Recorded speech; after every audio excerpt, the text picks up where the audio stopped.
30. பாகிஸ்தான் பிரிவினைக்குப் பிறகு இந்திய அரசியல் நிர்ணய சபையின் பலம் 389லிருந்து எத்தனையாக குறைந்தது?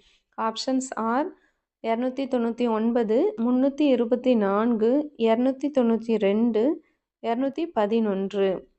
The right answer is 299.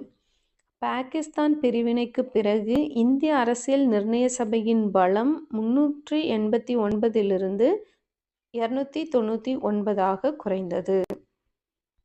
31. பிரிவினைக்குப் பின் இந்திய மாகாணங்களின் provinces-இன் இடங்கள் எத்தனையாக குறைந்தன? ஆப்ஷன்ஸ் ஆர் 296லிருந்து 229, 292லிருந்து 200, 389லிருந்து 299, 93லிருந்து 70. The right answer is 296லிருந்து 229.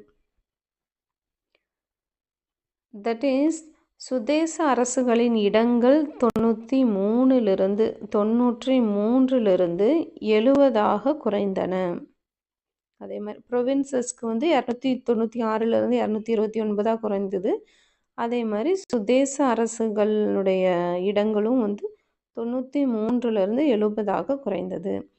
பிரிவினைக்கு பின் இந்திய மாகாணங்களின் இடங்கள் 296லிருந்து 229ஆக குறைந்தது.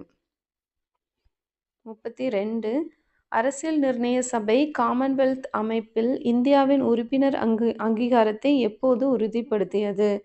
Options are May 1949, July 1947, January 1950, August 1948. The right answer is May 1949. அரசியல் நிர்ணய சபை காமன்வெல்த் அமைப்பில் இந்தியாவின் உறுப்பினர் அங்கீகாரத்தை மே 1949 உறுதிப்படுத்தியது. 33. இந்தியாவின் தேசிய கொடி அரசியல் நிர்ணய சபையால் எப்போது ஏற்றுக்கொள்ளப்பட்டது? Options are August 15, 1947, July 22, 1947, January 24, 1950, January 26, 1949. The right answer is July 22, 1947. இந்தியாவின் தேசிய கொடி அரசியல் நிர்ணய சபையால் எப்போது ஏற்றுக்கொள்ளப்பட்டது அப்படின்னா ஜூலை